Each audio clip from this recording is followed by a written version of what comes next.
Okay, so the first Mishnah talks. Now remember, if a guy dies without any kids, you got to what's it called, right? Wow. If a guy dies without any kids, right now the second. If a guy dies without any kids, the girl's got to do yibum. She's got to marry the brother, right? Now the Hachamim gave leniencies that they allow the husband, one witness to testify that the husband died, as opposed to two. Generally, we only accept two, but the fact that we have one, because the Hachamim were more lenient, they wanted what's called not bad for 1 p.m. Not bad at all. So look, the first Mishnah says a woman, who's that? Shloimi, because this is my normal class. I get at 6 a.m. So I said, "This is Shloimi, you with me?" 5 a.m. 5 a.m. What 5 a.m.? Oh, you're 5 a.m. Yes, sure. He's in Nagawiga or something. I don't know where. Okay, let's start with the Mishnayot. Let's start. So we're in Yevamot. So look, if a woman, now let's say a woman, okay, who her husband and the second wife went away. Back in the day, they would have more than one wife. So the co-wife is called sarata. Sarata means the distressed wife. Why? Because they're always causing headaches for each other, right? They don't really like each other too much. So, right, saras. So a woman that goes overseas, her husband and her co-wife goes overseas. So two people go overseas, right? And now they come and tell the first wife that your husband died. She's not allowed to get married, and she's not allowed to do yibum. Why? Because she doesn't know if the second wife would have had a baby while they were overseas, then there's no concept of yibum. Because the whole concept of yibum is that the guy has to have a kid from somewhere, from somebody Jewish, by the way. Okay, so the woman disappears. You're saying there's two women, Rahel and Leah. Okay, Rahel is home, and Leah went overseas with Reuven. And now Reuven dies. They come and tell Rahel that's back at home. Reuven dies, so now she can't do yibum and she can't marry. She's not free to marry anybody. Why? Because we don't know if she had a kid or not. She has to find out. We don't know if Leah had it. We don't know if Leah, right, not pregnant even, kid. Okay. Kid, and so she can't get married. Till she finds out if the co-wife is pregnant. And if the co-wife is pregnant, then she could wait to find out if they have a kid, and then she could remarry on her own. Okay? Now, let's say she had a mother-in-law. Now she would have to marry the brother. Now, let's say her mother-in-law is overseas. Now, are we concerned that she might get pregnant and have a kid, and make the wife now wait until this kid gets older so they can marry? To do yibum. So hiyaita hamod.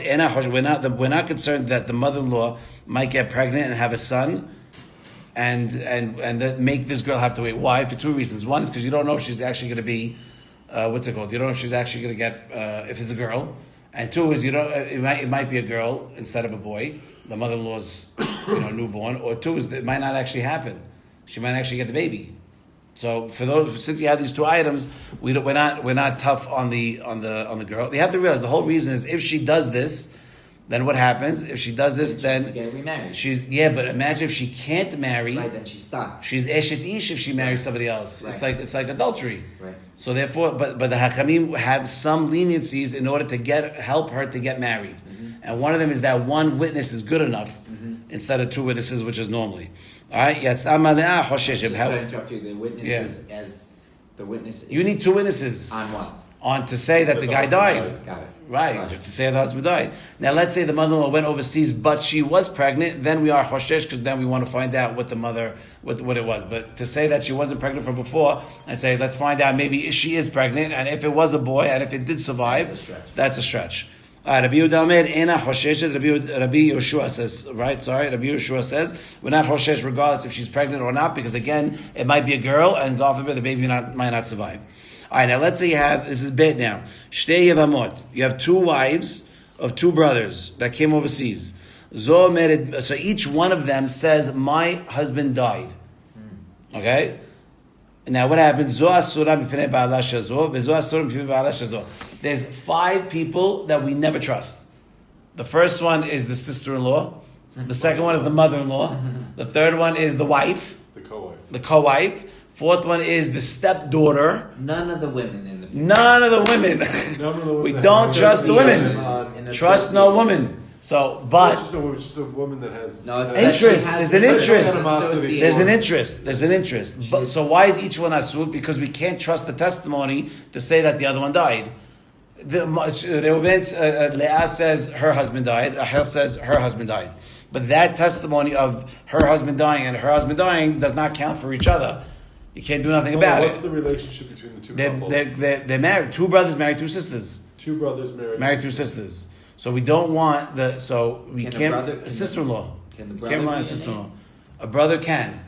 But actually, we're going to see. Actually, I think it matters. By the way, the only way that these two women could get married ever is if they have to find a way to prove that the other husband died.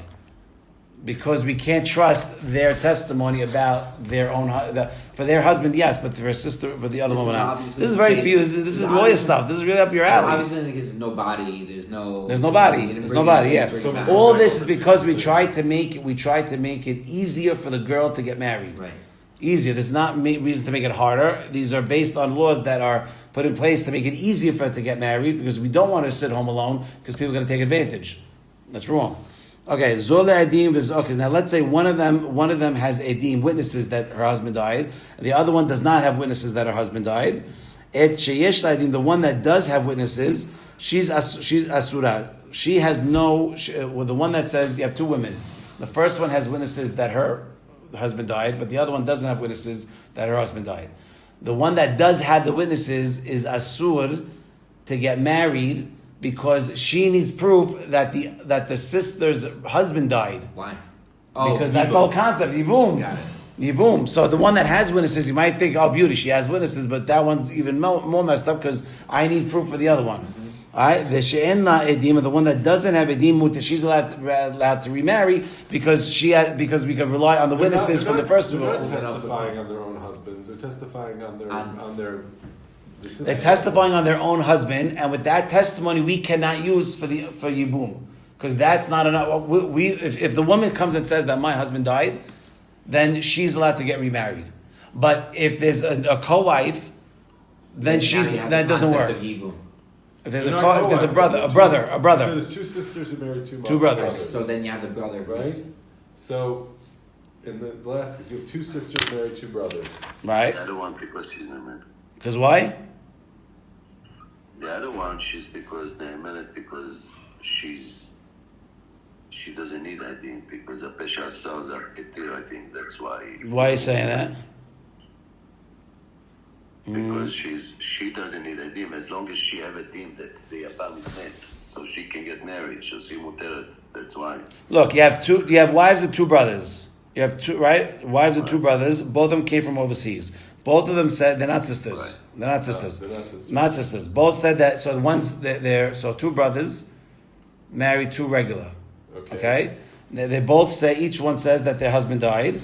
They're still asu because they're a co-wife. Maybe no, they're not a co-wife. Because the situation with the brother. Just sisters.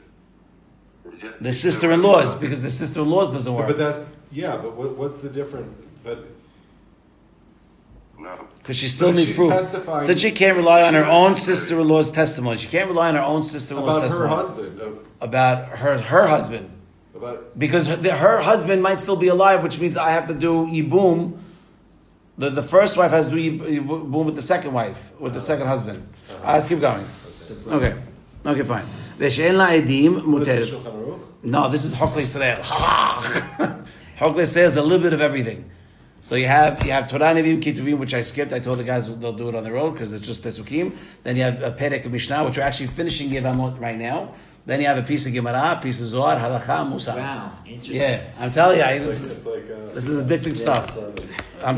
Well, a lot of Hasidim took this on now. Yeah. A lot of Hasidim. You go to all the shtibels, all the Hasidic shtibels, they have it. They have this one also, the Ozvadan one. You'll see it. Okay. Zola banim velazo en banim. Let's say one girl has children, the other one doesn't have children. Et sheyesh la banim muteret. The one that does have children, she's allowed to get married because she doesn't need to prove yibum. There's no problem. She's allowed to go home. Ve'et she'en la banim asura. But the one that doesn't have, she has to be suspect that her yavam is still alive, so she can't get remarried. Yabemu v'metru yevami. Now let's say the two. Now let's say she does yibum with a different brother, a third brother, and then he dies and he's also childless. Asurot le'inaseh, right? Because she's not allowed to get remarried because now the problem originates. So let's say there was three brothers. Two of them went overseas. They both died. Okay, but there was a third one at home. The fact that the third one's at home. The problem. So good, but now let's say that guy dies childless. Now the original problem comes back, and now this girl that married the third brother now no longer unless he did yibum in time before he died. But yes, right. No, even if he did yibum, but there's no kids. If he dies with no kids, then it's yibum again. Again yibum, but who's the other one? The case with Ruth. It's the case with Ruth. Right. Yes, it is the case with Ruth. Yeah. Very good. No, but now what? So there's no more brothers left, right? Now, no, but we have a safek on the second brother. A brother who was abroad, who died, and there was no aid. So we only have the testimony of his wife. The other one was able to slip in. Because he's home doing nothing, playing video games. Rabbi Elazar Omer, so Rabbi Elazar says that since once they already allowed her to remarry the Yavam, should be good. Let it go. Yeah. Let it go. Okay, Gimel. Okay, now let's talk about identifying the body. Okay, talk about identifying the body. So you can't testify about the body unless you recognize the face, including the nose. You have to be able to recognize the face, including the nose. Even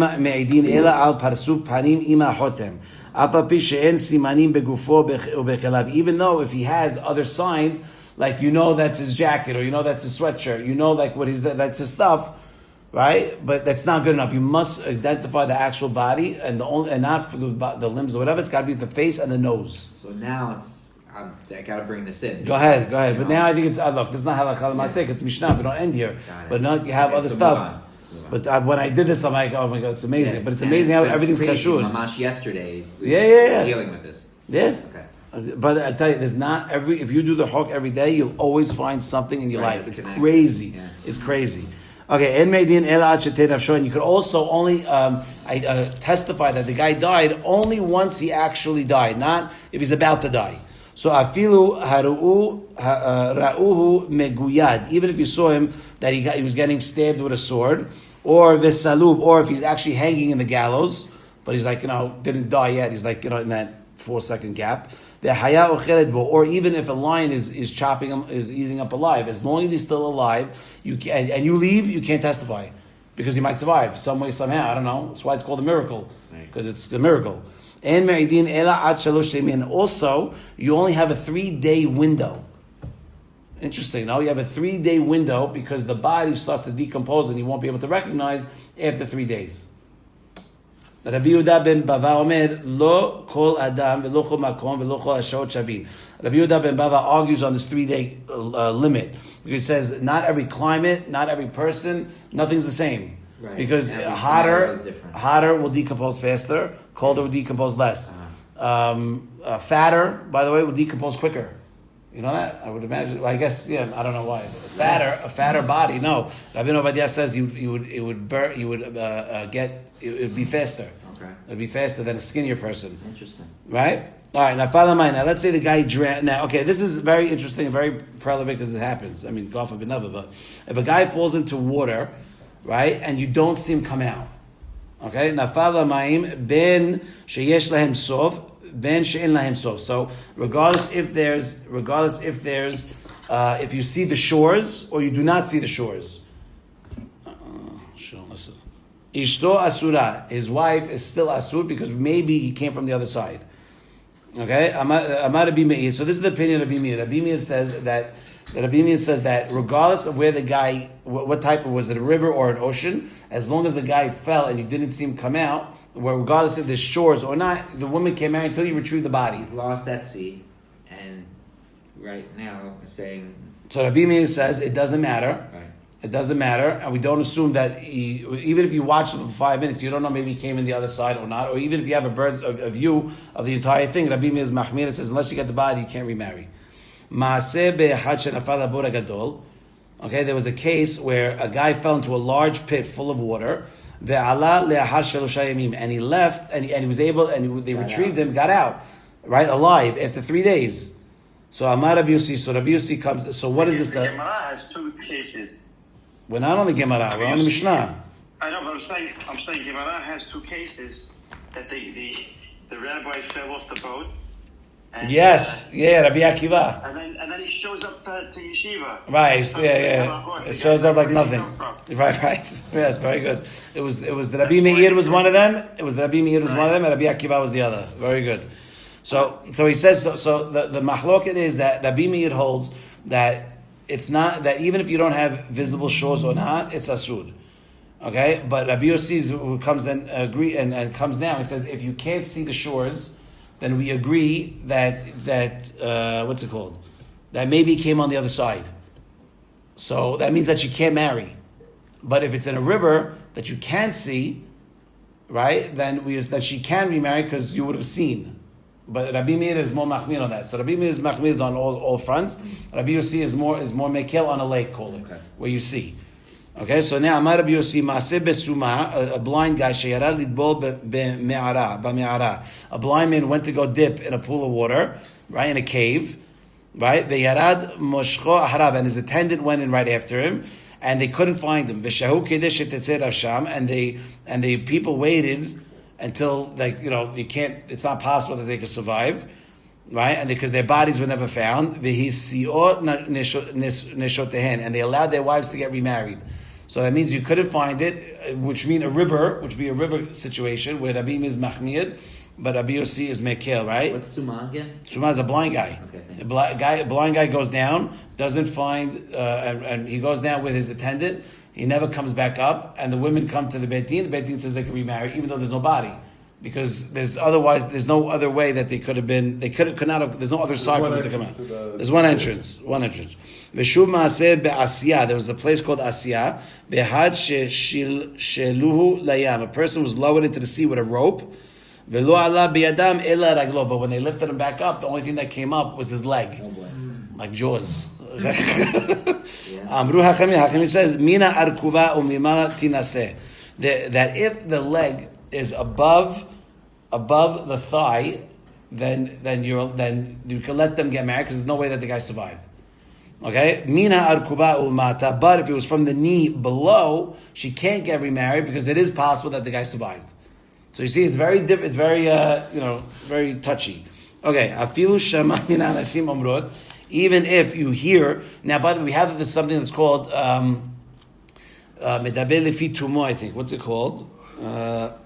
That when you hear people talking casually, it would be we would take that as testimony. Remember, when it comes to getting somebody to get remarried, we're mekel. Contrary to whatever story you hear outside about the guy wouldn't give the get, and all these things, those are not nice people. Those are wrong. That's wrong. And the Hachamim put all things in place for stuff like that not to happen. And still, yes, so they find loopholes and they try to skeduch the system. But that's not the way the Torah set it up, and that's not the way the Hachamim set it up.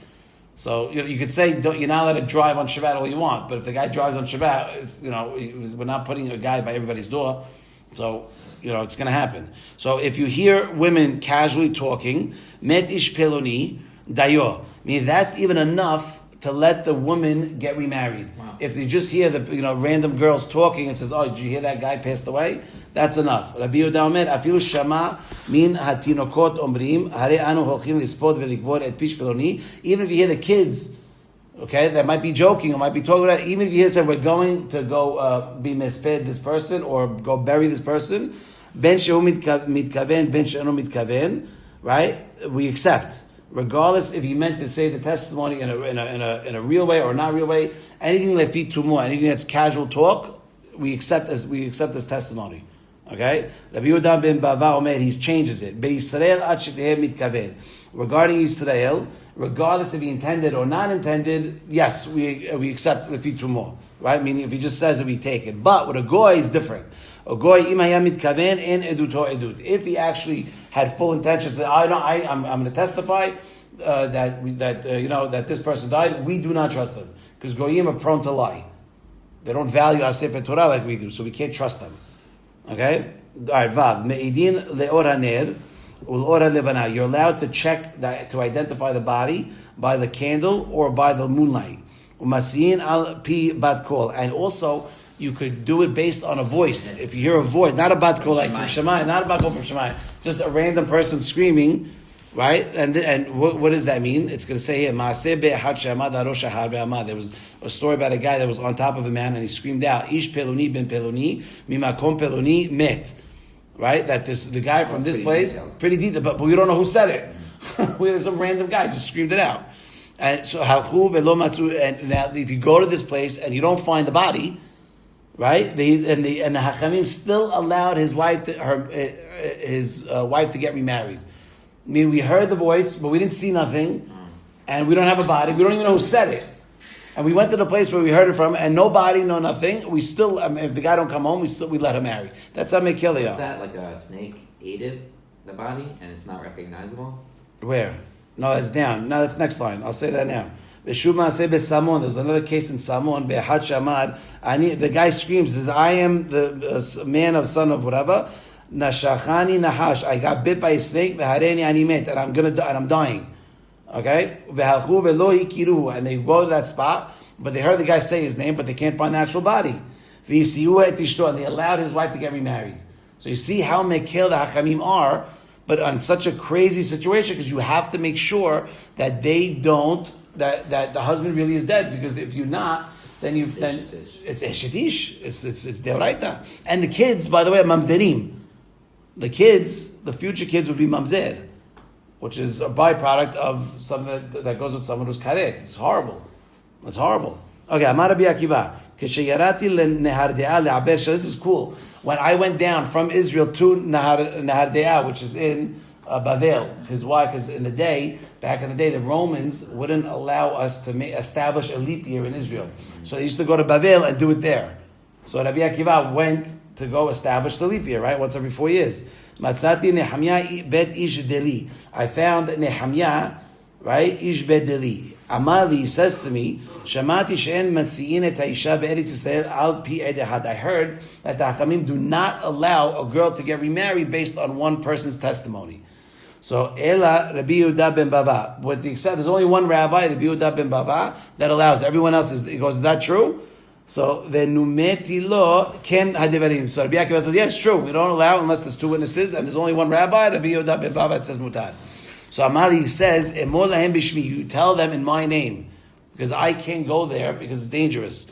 Atem yodim she'amedina meshubeshet big yasot. You know that there's many troops and it's dangerous for me to go. I don't know why specifically it's dangerous for him to go versus Rabbi Akiva, but he says it's dangerous for me to go. But I want to test. I want you to say this in my name. Mekubelani meraban Gamliel Azaken. I want to pass down the tradition that I received from Rabban Gamliel Azaken. Shemasiyin et ha'isha al pi ed echad. That we allow the wife to marry of one witness.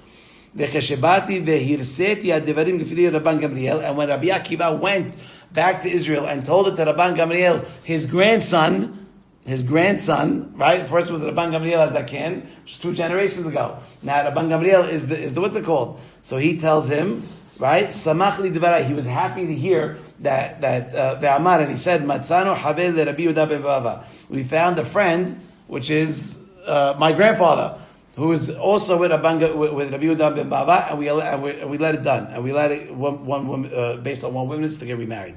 While they were talking, Rabban Gamliel remembered a story about his grandfather. That Romans came, or I don't know who came, and they killed a bunch of men in this place, Tel Arzah, which is horrible, by the way. It's so crazy. Just these crazy things, they just come and massacre people. It's like, it's messed up. It's like scary stuff. And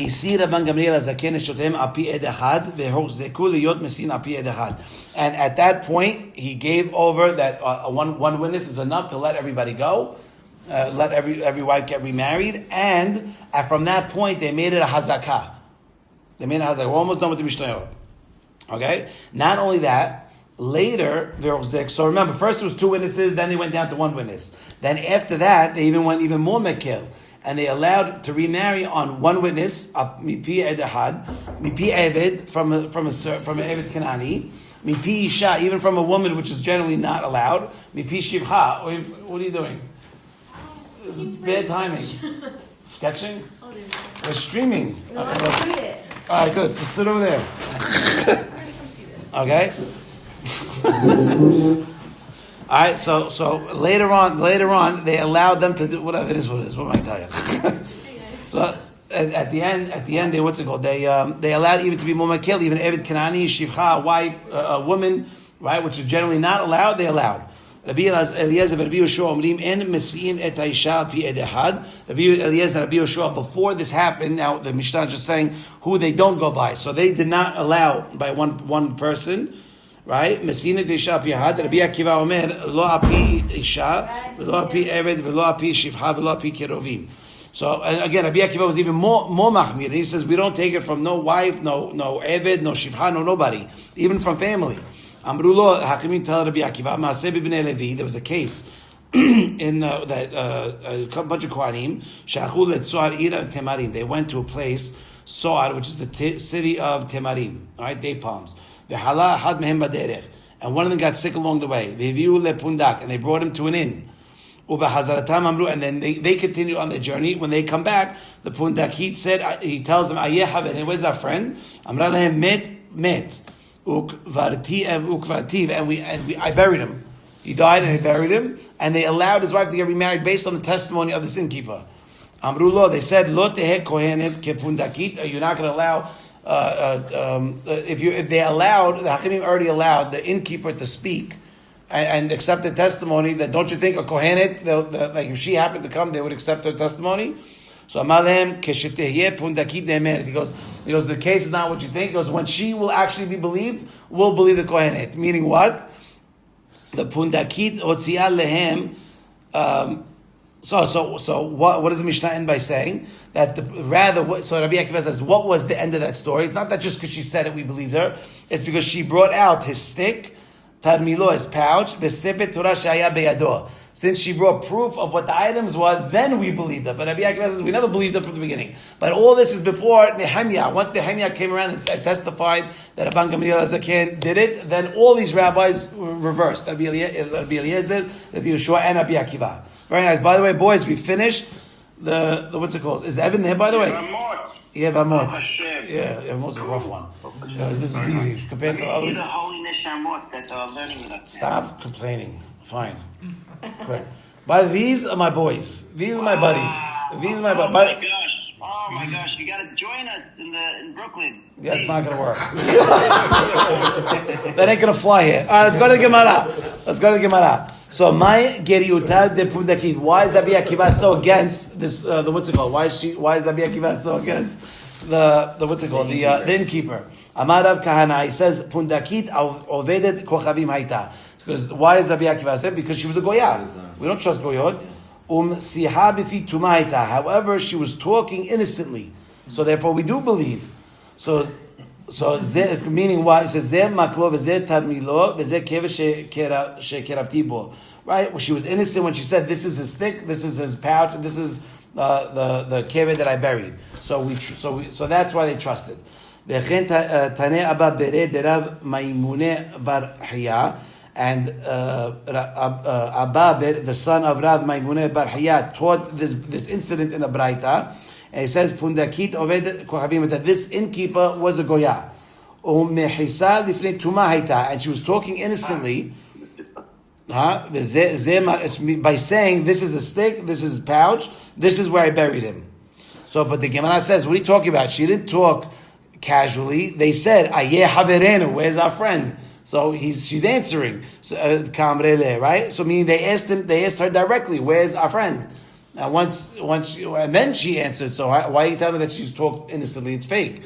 So kevan de hazitinu bachya, because when she saw them approach, she started crying. Amrula ayeh, and then they said, "Where's our friend?" And then she said, "He died and I buried." So she initiated. She initiated to show that therefore we believe. So that's why we believe. But if Stam over there Goya, we wouldn't.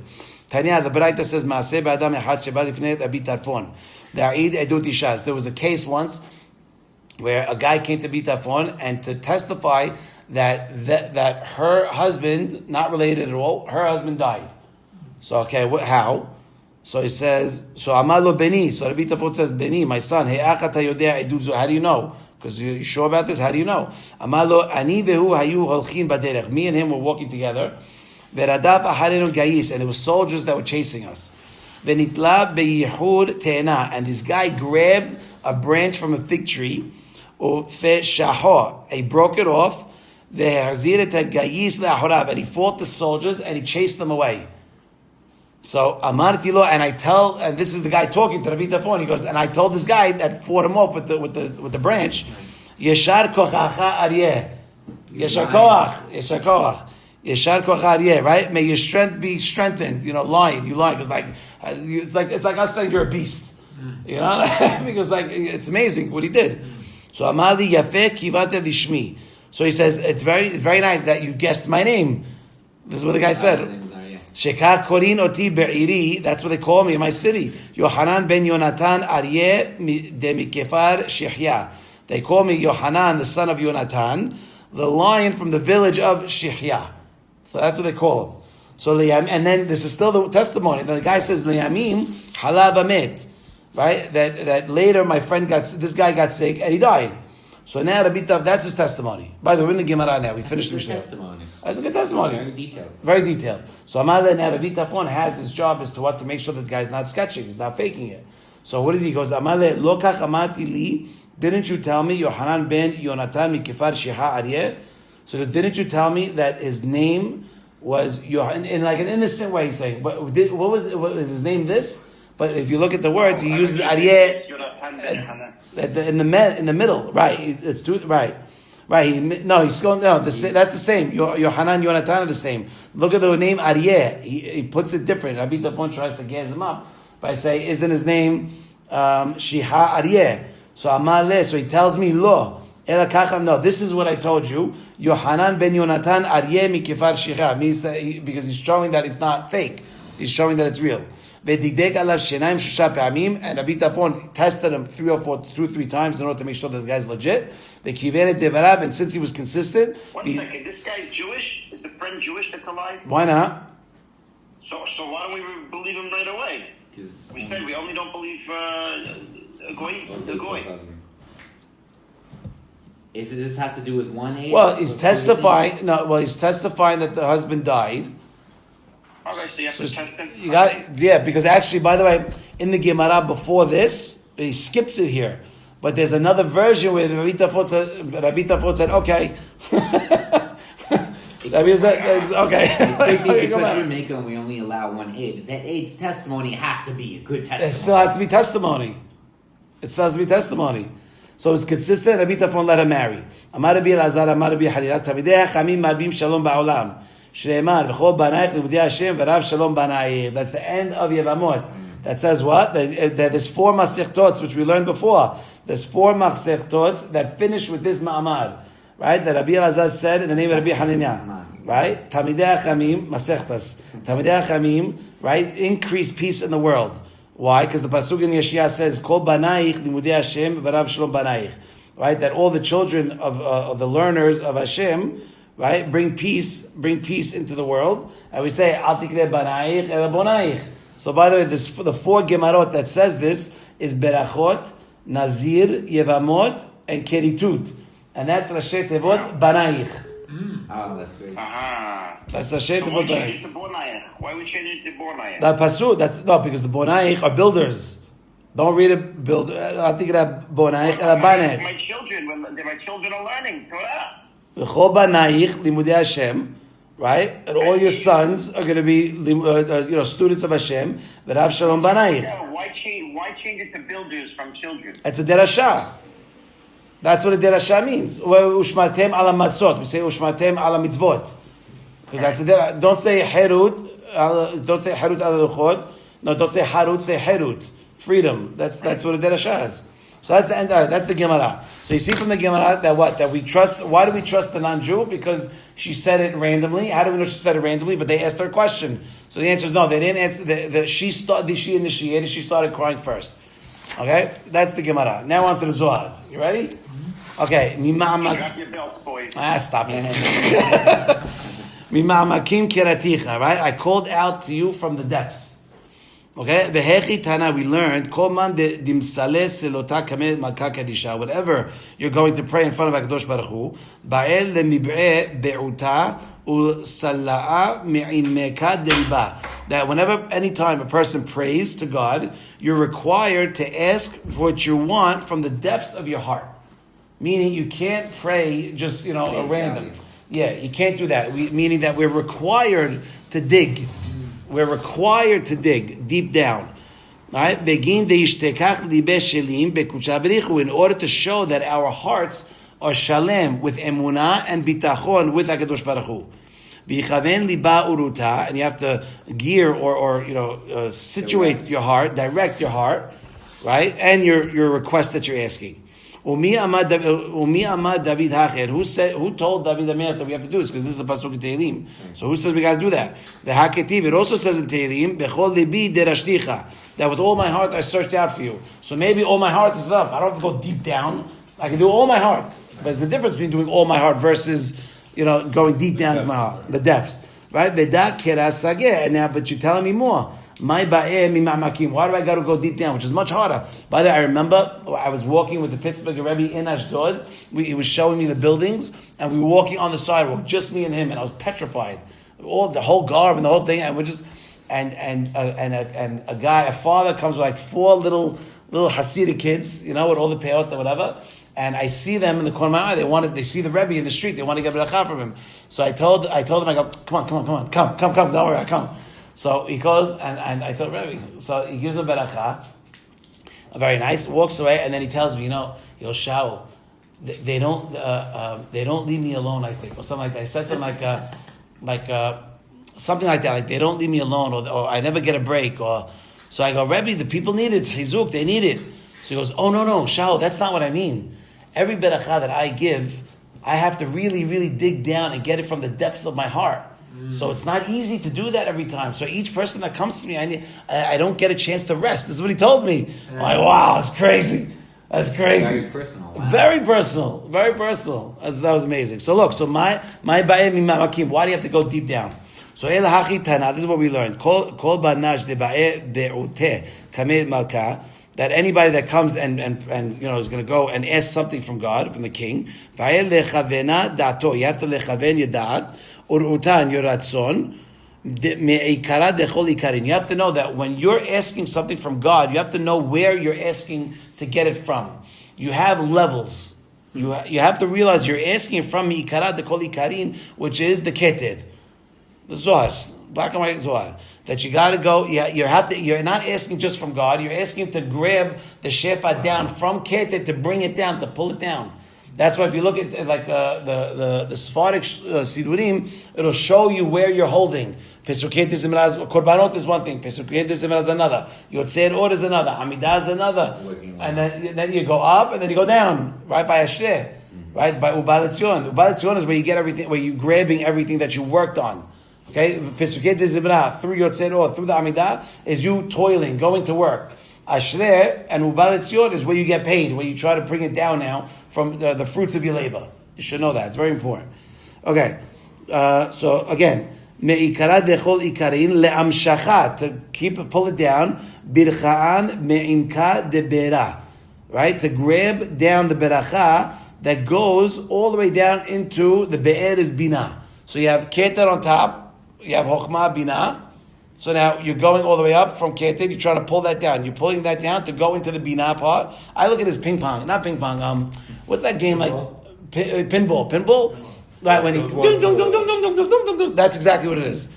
I mean, much more. I mean, it is. It's technically it is that you go all the way up. Once it hits something, then it hits it back down, right? And it hits to a certain place, and then the shefa that goes all the way up has to be collected, right? It gets collected by Yesod, and then only then does it give it down to Malchut. But Yesod is the collector first, right? Of Zeir Anpin and Kedisha, right? It all comes down to that, and then the Yesod gives it to the Malchut, which is the Shekhinah. So there's an order. So when you pray, you have to have in mind of this order.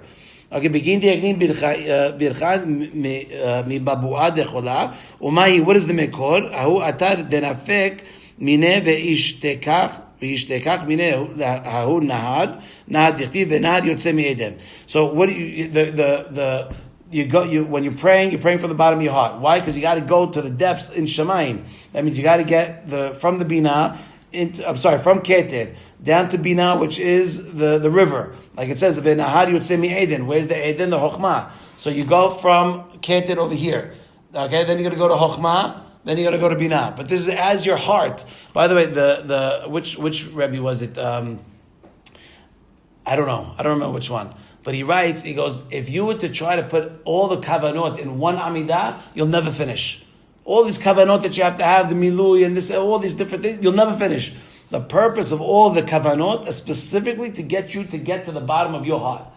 That's the purpose. So like you could say, how could it be that the guy that barely understands how to pray, right? Yet sometimes his tefillah can go straight up, shoot up. How could it be? Because it's from the depths, right? A poor person, we said yesterday, a poor person, right, is much closer to God. Why? Because all he has is neshama. He doesn't have a gufa neshama because the guy's broken. He has no money, nothing going on for him, and he's miserable. And he said, he only has his tears out to God. So God is much closer to him. Okay? All right, so let's continue. Not pelagav yismechu ir Elohim. Right, so again, it's just saying the Binah, which is the Nahad, right? The streams will make them happy, right? Ir Elohim. Ir Elohim is another word for Malchut.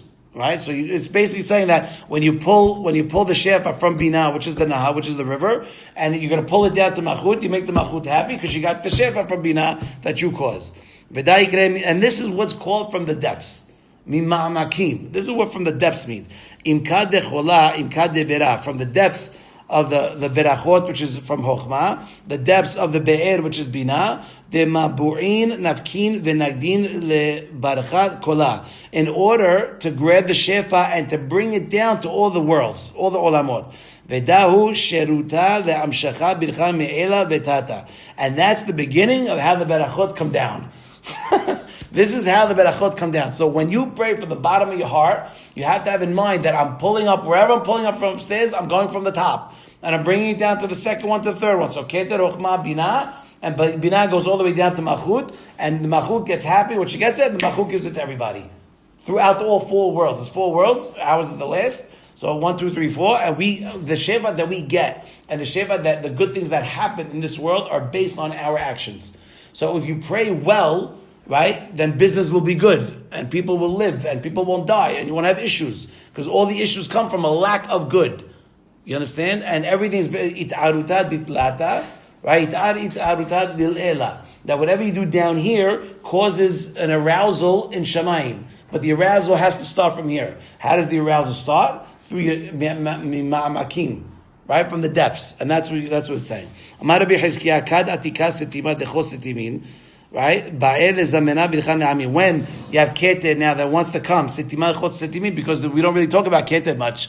You go straight to Chokhmah Binah. Keter is, you don't talk, it's Atika. We don't really talk about it. But when at Keter, which is all Tov, when the top part wants to give down, right? Ashrei kola ve'achlir kola behai amika ila'a. Umehacha sha'ev ve'it negid bera. Denahalin umabu'in it negidu mineh. So basically, it's all the same that we said. When the Keter wants to give, the Keter goes down to Chokhmah, right? It draws up and continues over to Binah, which is the Be'er, right? And through the rivers, all metaphoric, through the rivers, it goes into all the olamot and all the sefirot. Okay.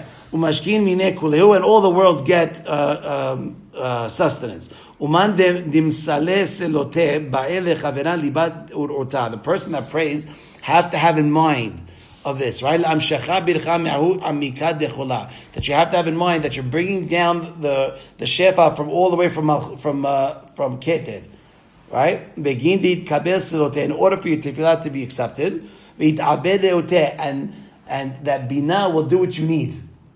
Look at the words. V'yit'abed re'uteh. Yit'abed means that in Shamayim they'll do re'uteh, your desire.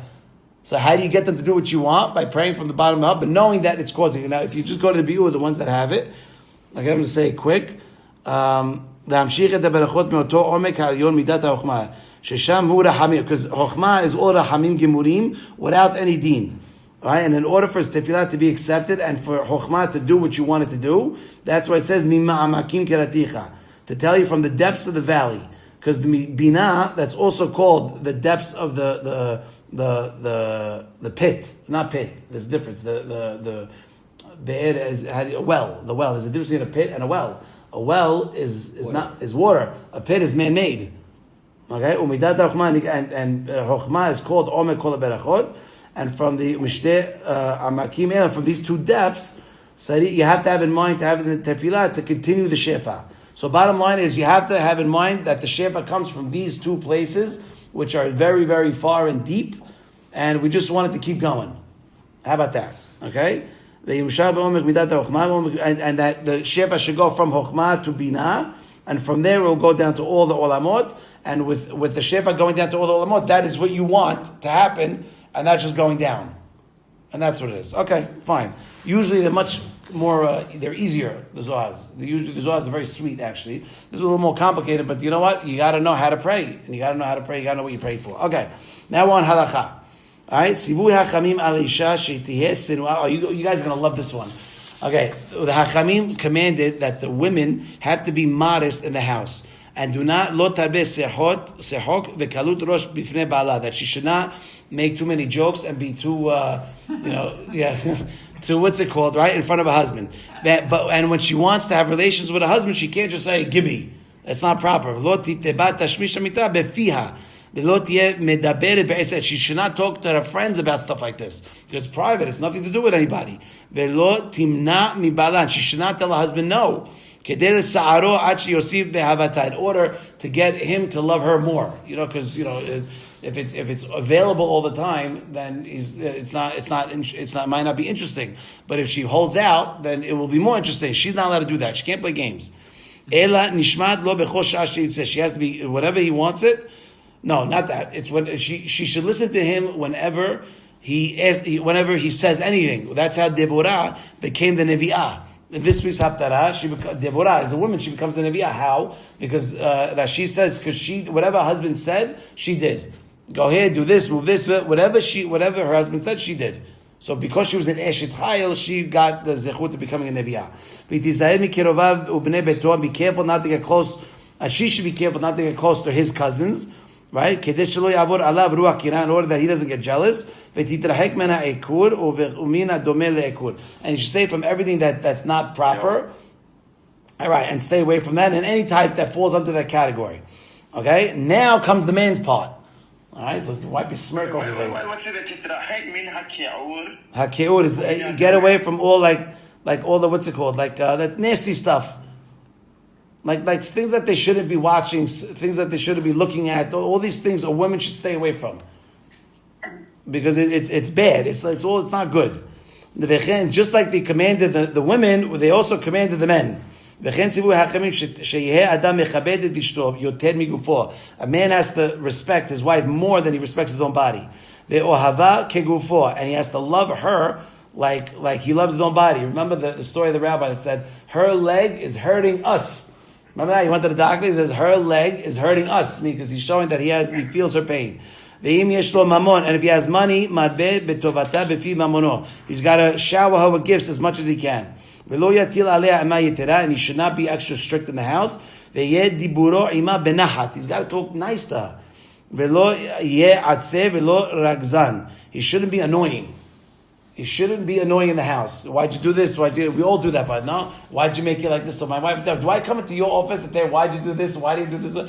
So go, so leave my kitchen alone, she tells me. Okay? Same thing with the wife.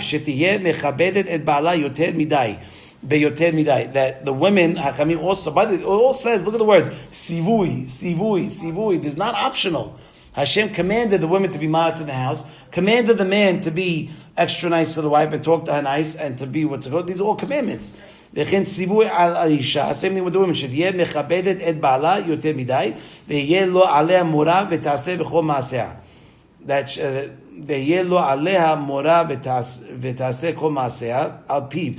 That they command the wife to respect the husband and that she should fear the husband and do whatever he says. And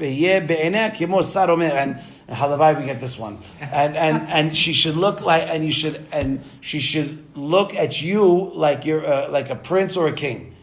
By the way, you're laughing, but I remember by my sister's Sheva Berachot, Rabbi Cohen. Rabbi Cohen, okay? Rabbi David Cohen, Rabbi Rashul, came in with a 1950-something copy of Reader's Digest of how a woman has to treat her husband. And back then we were on the floor. That you should not ask him anything when he walks in the door because his problems are more important than yours. that you should make sure food is ready, and you should not attack him when he comes in, and you don't let the kids talk to him until he eats dinner. All these different things, but it's 50 years ago, 40 years ago. But also the men, you have to say the Torah is very balanced. Okay, the way that the Torah tells a man to treat the wife, or the wife treat the husband, the man has more stuff to treat with the wife because you have to give her more than you deserve. It says that you give your wife more than you could afford, and your kids what you could afford, and you get less than you could afford. But the wife has to be put on this mantle. So, the best way to do that is just to work on your commandments of this. When you work on your commandments that are labeled here, she will automatically improve. The minute you try to start changing someone else's character, that's when you lose. The minute, but she doesn't do this, but she doesn't do that, you lost. You can't do that. You don't need to enforce what she needs to do. You enforce what you need to do, right. Don't you? I remember there was a couple that came to me, an Ashkenaz, married to a Moroccan. Oh boy. Okay? Talk about barad, ice and water together. I'm half Moroccan now. So I called, but no, Yemenite. I'm sorry, not Moroccan. I'm half Yemenite, half yes, Moroccan. I know. All right, so Yemenite and Ashkenaz. Yemenites only marry. They don't marry. The Yemenite was the girl. The Yemenite women do not marry classic Sfaradim. They only marry Ashkenaz. Yeah. Okay, fine. Well, so fine. But now I didn't know. Now they were coming to me for marriage advice, and I did not know what to say because this was. So I called my Havruta, Ariel Yelos. I said, "What am I supposed? They're coming in 4 minutes. I don't know what to tell them." So he tells me, "Tell them not to change each other. Don't look at each other's problems, and you only focus on yourself." And that's what I did. That's what I told them. You only have to. Once you work on yourself, things will change. Hafetz Chaim said that I wanted to change the world. I failed. I tried to change my country. I failed. I tried to change my town, my family. I failed. Then one day he said, you know what? Forget all this. I'm just going to work on myself. He worked on himself and he started changing his family. And he started changing the town. He writes it. Hafetz Chaim writes it. All right, and then he goes, I changed the world. You understand how the gadlut is what the Torah tells you and how the Torah tells you to act and how to be is all based on just follow the script. Follow the script. Okay, 5 more minutes. Let's go. All right, now we're on Musad. Oh no, I didn't finish. I'm sorry. Okay, that she should hate. She should love what he loves and hate what he hates. This is the but what, and they're going to tell me that I can tell you from personal that I have zero to do, zero commonality with me and my wife. I don't like the same foods. I don't like the same zero, not even one, nothing, zero. But Baruch Hashem, why? Because you worry about you, and then then whatever happens to her, it'll form. You understand? But the minute you worry about her is when things get out of hand. But when the minute you let that go and you just deal with you, then that's when things get better. Okay, and he said, look what the Rambam says. This is the way of the daughters of Israel and the boys of Israel. Haketushim ve'ateorim bezivugan, right? Ve'derachim elu yeh yeshuvah na'em meshubach. And by doing that, you'll have what's it called? This is how to have a nice home. This is how to have a peaceful home. This is how to have a normal home. By doing, I'm sorry, Avi, you got people talking in the back. I don't know. By the way, where's Evan? Hazir has been sick. He has the flu, Hazir. I know. Okay, bye. Now let's go to the Musad. The person wants to come and be mitaken, right? These are the Luisa Shovavim. That if he doesn't get married, man, everything that he's doing it for nothing. Because you cannot be mitaken, you brit milah, unless you actually get married. It's just not going to work. Right? And if the guy postpones getting married to some girl for whatever reason, he ends up losing his life and his whole world. Like what's a 40-year-old single guy? He's a loser. I don't care how much money he might have. He's a loser. It's just what it is. I could say that because I was married. And he's going over he's being oved, desecrating the entire the Torah. He's desecrating the Torah, right? The entire time that he's not married. tifahna atzmutav. That they say that anyone that's not 20 years old and not married yet, let his bones swell up. Boreh, come look, Hizkiyahu Melech, he was supposed to be the Mashiach. Sadiq veHasid, Gadol veOsek beTorah Tadir. He was a Sadiq, he was a Hasid. He was always learning Torah. Vehishtadel me'od, and he made sure שבيמיו לא היה תינוק ותינוקת שלא היו בקיאים בטהרות. That even the school children knew the difference between tameh and tahor. Even the school children knew. By the way, that was one of the peaks of Jewish Torah during Hizkiyahu's time. And what happened? And he didn't even have a sin on his hand, but he didn't want to get married. Why? רק שראה ברוח הקודש, he saw ברוח הקודש, דרבקי מיניה, בני דלה מעלה. He saw that he was going to have bad children. He saw that he was going to have Menashe and Rav Sheka. Rav Sheka was another bad guy. I don't know who he was, but he was bad. But these are two kids that he had, because Yeshaya tells him that you're going to die. He goes, why? Because you're not going to have kids. He goes, well, I'll make this shuvah and have kids. He goes, well, it's already done. He goes, no, give me your daughter. Taz Yeshaya Navi. So Yeshaya Navi said, okay. He gave him his daughter. And so then the Gemara says, how'd they get bad? How'd they get bad kids if you have two superstars? So he goes, because the Roman officers came and she poured wine for them as they were like in the meeting. And that night they were together, Hizkiah and his wife, and the thought of the guy popped in the head, and that's what ruined the kid. You're not allowed to have foreign thoughts when you're with your wife. You must only have thoughts of your wife, and the wife only have thoughts of a husband. And anything that's foreign that comes in will mess up the kid. And that's exactly what happened. Menashe was one of the worst kings we had. ואם כל זה בא ישעיה הנביא עליו השלום בדבר השם אמר לו כי מת אתה you're dead בעולם הזה ולא תחיה לעולם הבא. You're going to die in this world and you're going to be dead in the next world. ולכן תרם כל ישתדל לישא. So first things first, you want to be מתקן יברית, you got to get married. וזהו עיקר התיקון. ומבעדי זה, and without that, שב אמר all the ta'aniyot that you want, all the fasting you want to do Monday and Thursdays, all the shovavim amidot that are 3 hours, all that stuff is for nothing. And anyone that has a brain could understand that. So you have to understand, you have to be, in order to be metaken yibrit, you got to be married. Because if you're not married, then you don't have anywhere to go. And that's just going to lead to trouble. Okay, so let's just review quick. We went through, I didn't do the Torah part today, but just, boys, you have to do it, don't forget. That Paro switched his head and switched his mind. Let's go after everybody. Okay, yeah, the Navi talks about Devorah. That now the war between Devorah and Barak and Sisera. Israel, the Navi that they put in is the Haftarah. Yeah, Haftarah. Haftarah. Yeah. And Chumash is the Aliyah. Parasha, not the Aliyah. It's 6 pesukim, 5 pesukim, depending on the day. Sakkal, you get 26 pesukim by the end of the week. So you don't necessarily finish the whole. No, you do it Thursday night and Friday. That's the Shlai Mikra. Friday's the big one, but my Shlai Mikra, I do Aliyah day. That's just I do an Aliyah day. That's my thing. I do this extra, but Aliyah day is my thing. Then the Keturim is Mishleh. You finish all the Mishleh throughout the year, and then you go into Tehillim. It's gorgeous. Okay, Mishleh was basically telling you that you have to control your anger. You have to control your anger. Okay? Then we went to Yevamot. The last Perek in Yevamot explains that we're lenient when it comes to testimony, but depending what, where, when, who, it's a whole bunch of different scenarios. We talked about identifying the bodies. Got to be the nose and the face. You get 3 days, but then we had one opinion that says it doesn't matter how many days because it depends on the climate.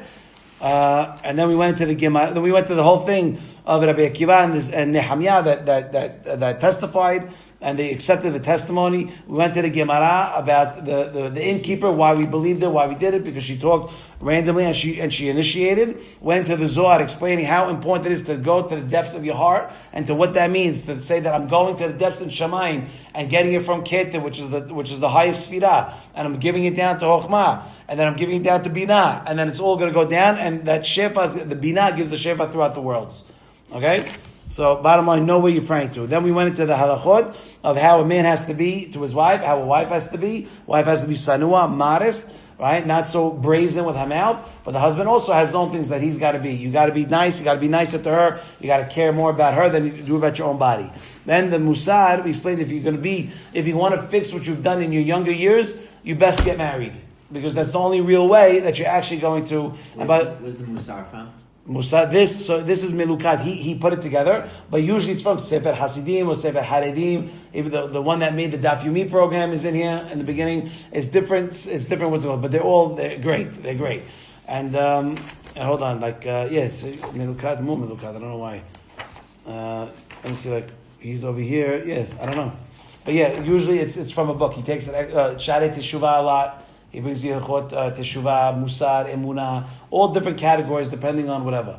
But that's it. So that's today. So you got to know that you got to get married. Baruch Adonai L'olam, Amen, Amen. Boys, Zak Baruch.